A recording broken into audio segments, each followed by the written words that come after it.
Guys, palabas na. Palabas na yung mga bata.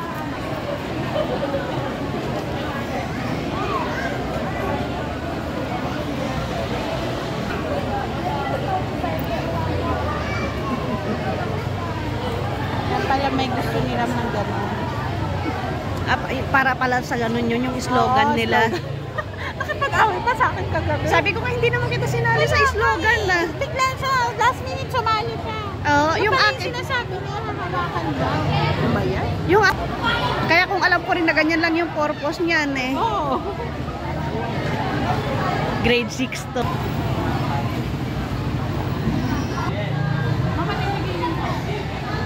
Bilis eh.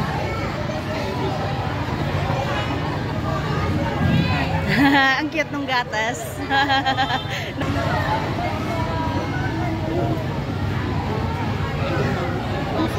Hinahanap ka.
Ang galing ng pagkagawa eh.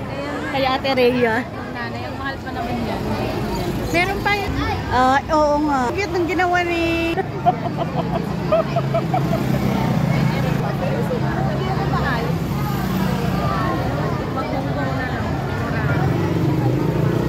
Meron sa kanya kung pwede sa kabao.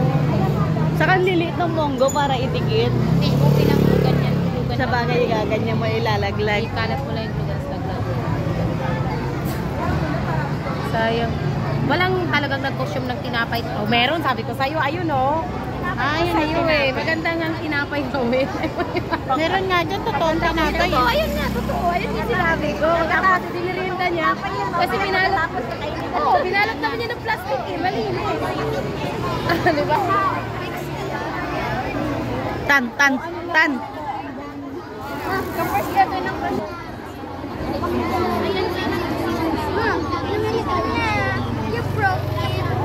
Oo nga, nahulog. Pa-picture ako, mga. Ang ganda nga ng kanya. Eto pa, oh.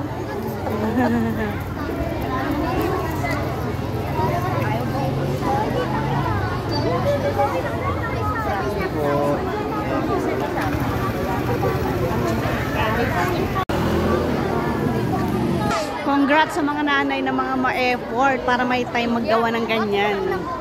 Ayan, no. Ang kikit ng mga bata. Graduate na ako sa mga apo dyan eh.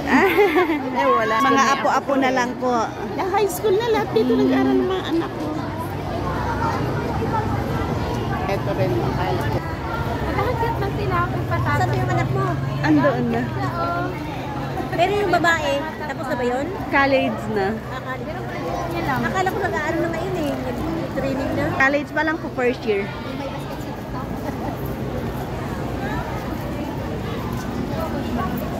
Ito na siguro ang last. Tinapay. Wala na.